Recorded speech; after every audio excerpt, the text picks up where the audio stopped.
자, 안녕하세요. 자, 오늘은 Dimension Reduction 이라는 주제로 강의를 시작합니다. 총 3편의 동영상을 준비했고요. 자, 오늘 그 첫 번째 편을 시작합니다.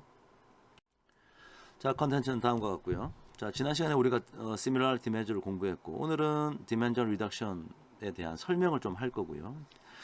그 중에 우리는 이제 실질적으로 Principal Component Analysis라고 하는, 즉 PCA라고 부르는 아주 구체적인 방법에 대해서 공부할 텐데, 오늘은 이 PCA 자체에 대해서 공부를 하는 것이 아니라, 자, 이것을 포함한 이 Dimension Reduction 자체에 대한 내용을 좀 알아보려고 해요. 이게 왜 이런 게 필요하느냐, 그 다음 종류는 어떤 것들이 있느냐, 그런 내용에 대해서 한번 살펴보도록 하겠습니다.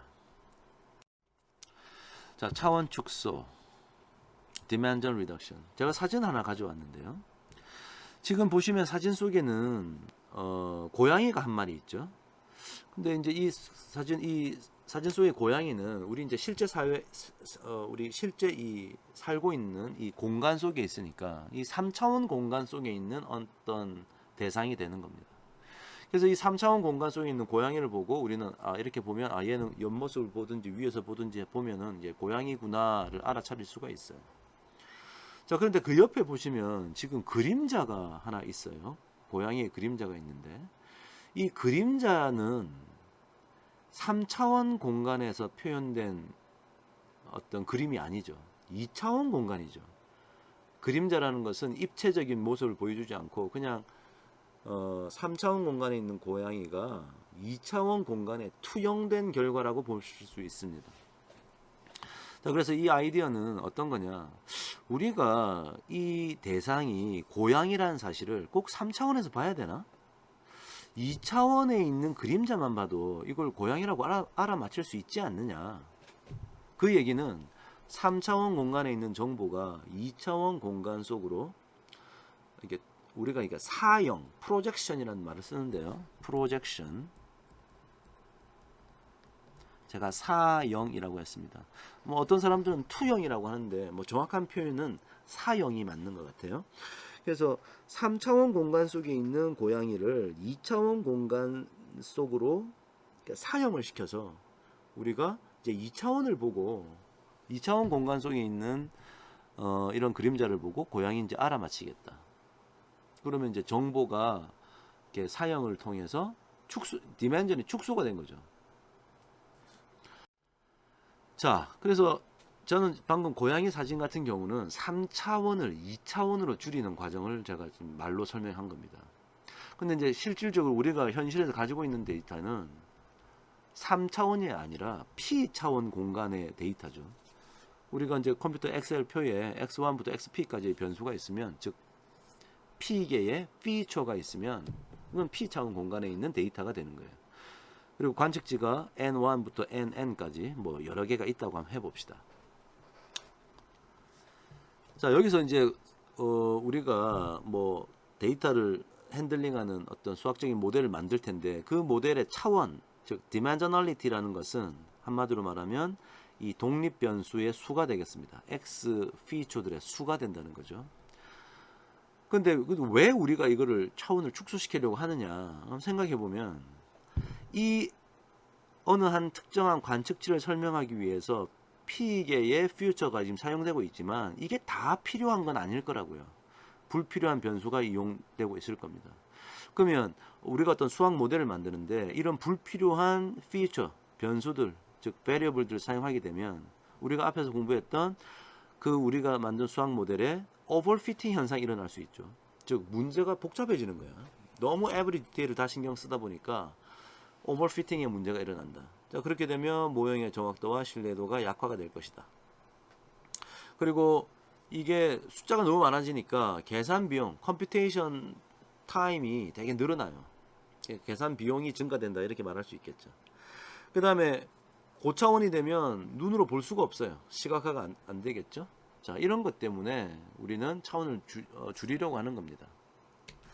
자, 그래서 데이터 마이닝의 주요 과정 중에 하나는 우리가 이런 오리지널한 데이터셋을 이용해서 만드는 수학식이 이제 만들어질 텐데, 그 수학식의 어떤 그 최종 예측이나 분류의 그 결과물의 정확도를 희생을 최소화하면서. 왜 희생이 생기냐면은 P개의 퓨처를 뭐 한 두세 개의 퓨처로 줄여버리면 숫자가 많이 없어지는 거잖아요. 그러니까 정보의 손실이 있는 겁니다. 있긴 있을 거예요. 하지만 그 희생을 최소화하면서 우리가 최대한 차원을 축소시키는 방법이 없을까? 자, 이런 고민을 지금 하고 있는 거죠. 방금 우리가 봤던 그런 아주 정형화된 데이터, 다차원 공간, P차원 공간의 데이터도 지금 차원 축소의 대상이 됩니다. 그리고 그 이외에도 아주 고차원의 데이터들은 우리 삶에 아주 많아요. 자, 예를 들면 하이 디멘셔널 데이터라고 했는데, 예를 들어서 어떤 이미지를 한번 생각해 봅시다. 예를 들어서 이 팔이라는 이미지가 있다.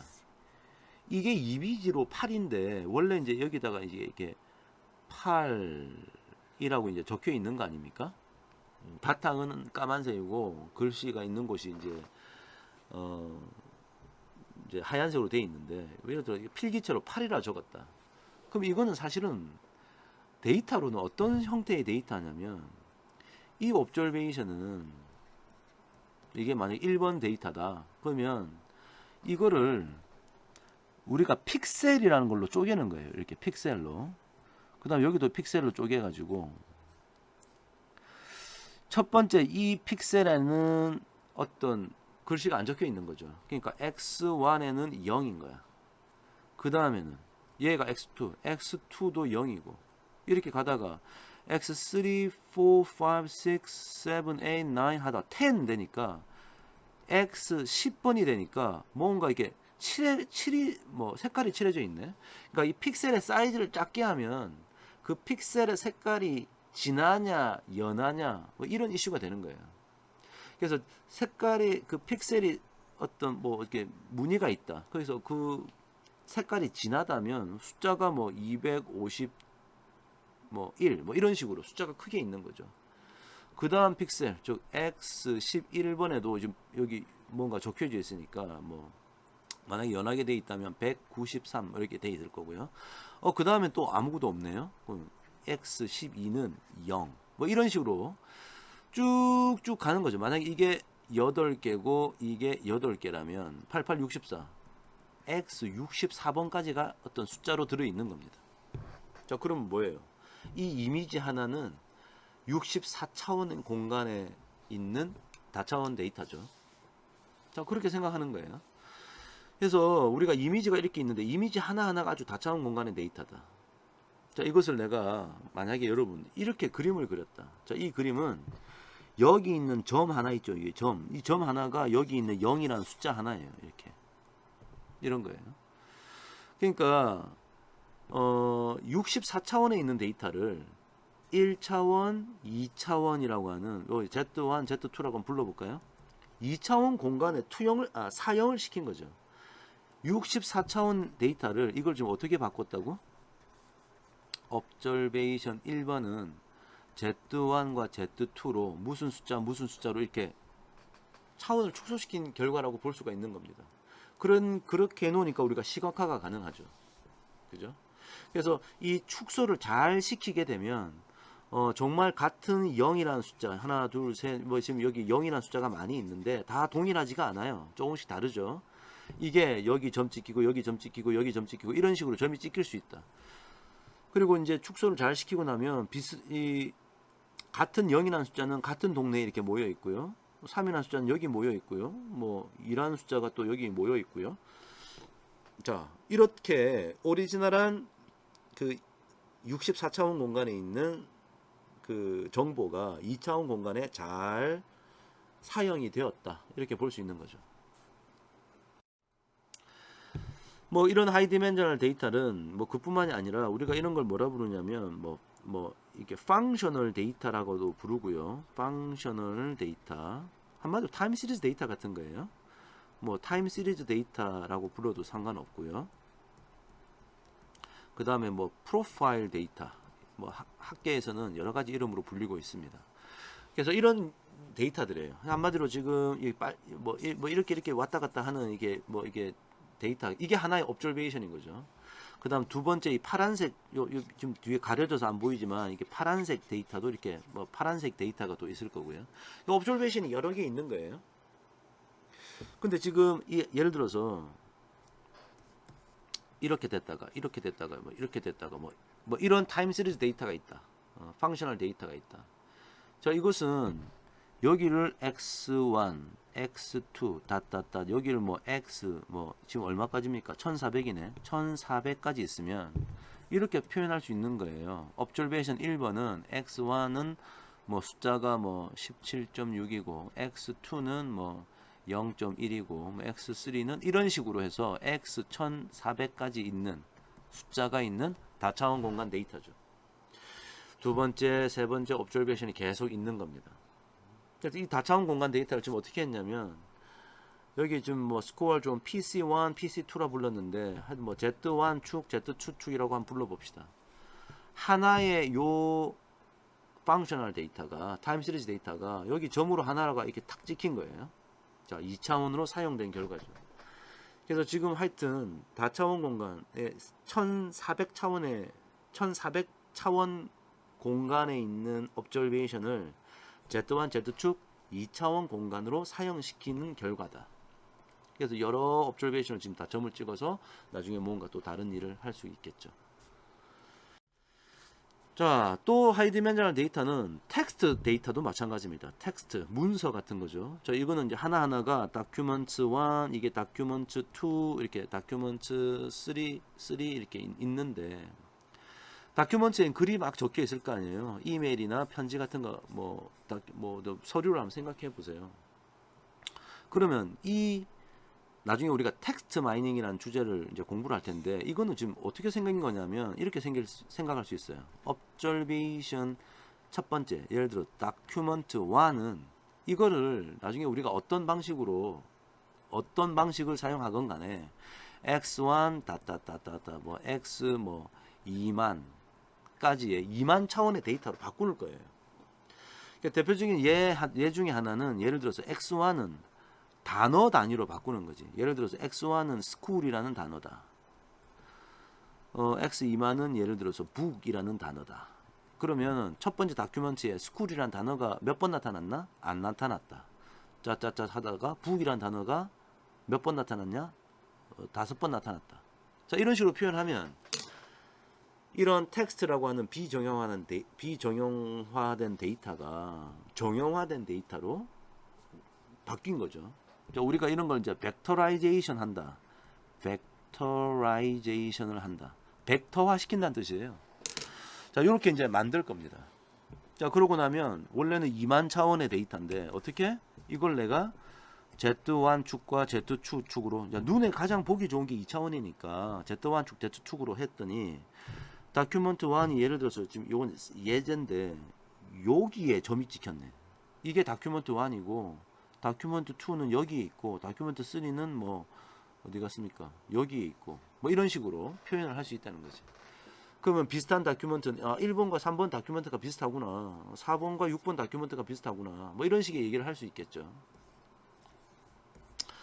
그리고 지금 이거는 좀 이제 또 부연 설명이긴 한데 사실은 나중에 보면 여기 이제 이 안에 들어있는 단어들도 government란 단어, society란 단어, lead란 단어가 비슷한 위치에 있더라. 뭐 이런 식으로도 나중에 단어들도 이렇게 2차원 공간에 표현하는 것들을 배울 겁니다. 근데 지금 오늘 우리가 하고 있는 다차원 공간의 데이터라는 것은 다큐멘터리를 생각하시면 좋을 것 같아요. 그래서 이렇게 저차원으로 사용을 할 수 있다. 자, 이게 사용을 이제 자꾸 이게 하는 이유는 아까 제가 잠깐 말씀드렸습니다만 이 사용을 그러니까 고차원을 저차원으로 사용시키지 않으면 어떤 문제가 생기냐? curse of dimensionality를 경험하게 된다. 이런 말을 해요. 즉 우리나라 말로 하면 차원의 저주죠, 저주. 차원의 저주란 말을 사람들이 쓰고 있습니다. 그럼 이 차원의 저주에 대해서 정확하게 좀 정의를 알 필요가 있을 것 같아요. 차원의 저주라는 것은 차원이 하나씩 늘어날수록 해당 공간, 즉 스페이스를 표현하는 데 필요한 데이터가 기하급수로 많아져서 생기는 현상입니다. 자, 예를 들어서 한번 그림 그려볼게요. 만약에 1차원 공간이다. 거기에 여러 가지 observation이 있다. observation이 하나, 둘, 셋, 넷, 다섯, 여섯, 일곱, 여덟, 아홉 개의 observation이 있네요. 그러니까 지금 1차원 공간에서는 이 9개의 observation이 촘촘하게 좀 이렇게 모여 있습니다. 근데 이걸 만약에 2차원 공간으로 만약에 피처가 하나 더 있다. 그러면 이 9개가 하나, 둘, 셋, 넷, 다섯, 여섯, 일곱, 여덟, 9개가 이제 이렇게 흩어질 수 있겠죠. 그럼 아까보다 조금 아까는 촘촘히 모여 있었는데 지금은 좀 듬성듬성 떨어져 있죠. 자, 이렇게 되고 만약에 내가 X3라고 하는 새로운 피처까지 고려한다면 이게 3차원 공간 속에 이 9개의 observation이 흩어져 있겠죠. 그러면 아까보다 더 듬성듬성하게 흩어지게 돼요. 즉 점과 점 사이 거리가 자꾸 멀어지는 거지. 즉 다시 말하면 디멘전이 자꾸 증가하면 데이터 becomes sparse. 이 sparse하다는 얘기가 희박하다. 즉 듬성듬성 떨어져 있다는 얘기예요. 요거의 이제 반대말은 dense하다.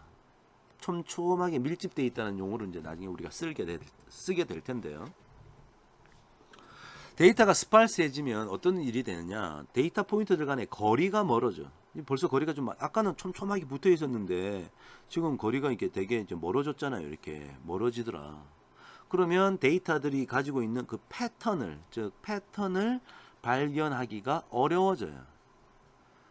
그 패턴 발견이 어려워지니까 나중에 뭔가 예측을 하기 위한 모델의 정확도도 나빠지는 거지. 이것이 바로 차원의 저주가 의미하는 바입니다. 그러니까 우리는 차원을 줄이려고 하는 거예요. 이 차원의 저주를 피하기 위해서. 그럼 차원 저주의 방법, 이 디멘전 리덕션의 방법은 어떤 것들이 있느냐? 자, 크게 보면 자, 기계학습 분야에서는 이런 용어를 씁니다. 첫 번째, feature selection. 자, 변수 선택이라고 우리나라 사람들이 말을 하면 뭐 특성 선택 혹은 변수 선택 이렇게 말하고요. 또 다른 하나는 feature extraction. extraction이란 말은 추출이라고 우리나라 사람들이 이제 번역해서 쓰고 있어요. 자, 제가 예를 좀 이따 간단하게 한번 들어드릴 텐데요. 자, 먼저 feature selection 어떤 거냐? 자, 그림으로 잠깐 한번 소개해 볼게요.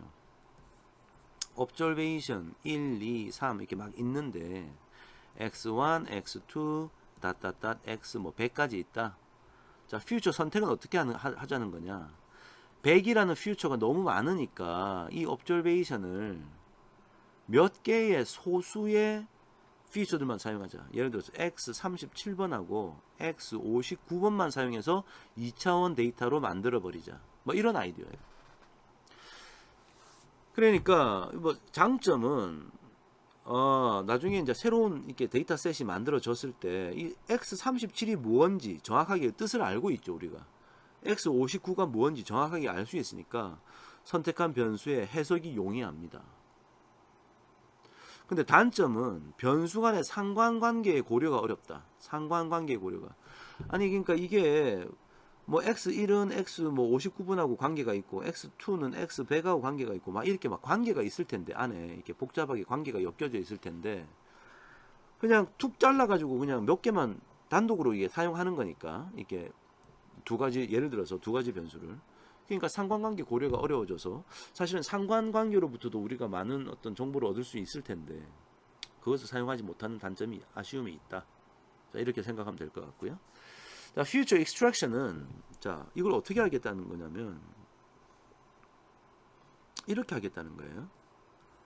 observation이 있는데 1, 2, 3이 있는데 원래는 100개의 오리지널한 퓨처가 있었잖아요. 근데 이걸 완전히 새로운 Z1, Z2, 뭐 Z3 이렇게 완전히 새로운 변수로 만들어 버리는 거야.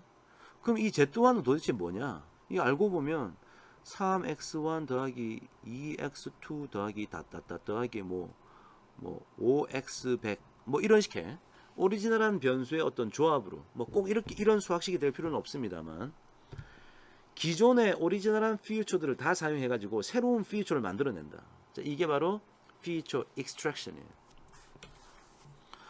그래서 변수 간의 상관관계를 고려해서 모든 변수를 다 사용하니까 일반적으로 변수의 개수를 많이 줄일 수 있는 그런 장점이 있고요. 자, 상관관계도 고려하고 그리고 변수를 많이 줄일 수 있다는 장점이 있고.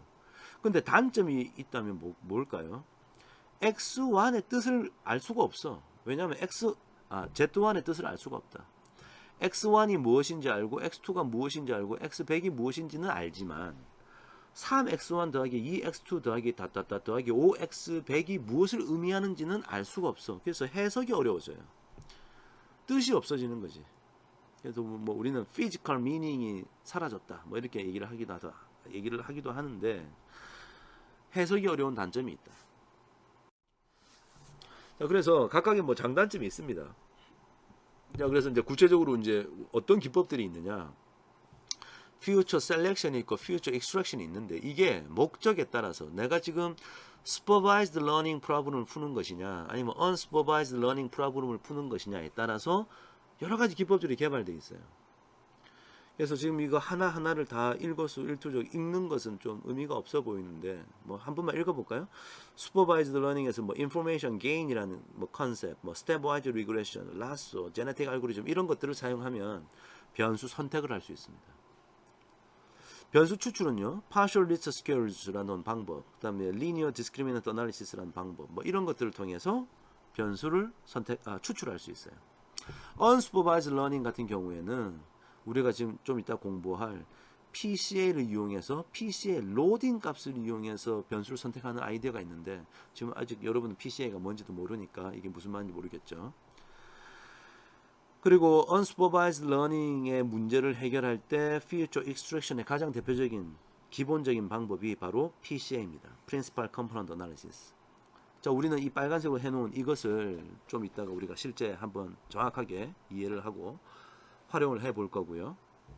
이거 말고도 뭐 singular vector decomposition이니 뭐 non-negative matrix factorization이니 multi-dimensional scaling이니 locally linear embedding이니 뭐 isomap, TSN이 wavelet transformation, autoencoder. autoencoder는 이제 deep learning을 이용하는 건데 즉 다양한 방법들이 있고 각각의 어떤 특징들이 좀 있고요. 뭐가 제일 좋다 이런 건 없습니다. 조금 용도와 어떤 특징들이 다 다르다. 그리고 데이터의 성질에 따라서도 각각의 어떤 그 변수 추출의 방법들이 만들어내는 결과물이 어떤 효율적일 수도 있고 뭐 효용이 좀 떨어질 수도 있고 뭐 그런 상태가 되는 거죠. 그래서 여러 가지는 나중에 좀 깊게 공부할 때 공부하도록 하고 자, 우리는 나중에 PCA를 공부하게 될 겁니다. 자, 여기까지. 자, 오늘 제가 했던 얘기는 dimension reduction을 왜 하느냐.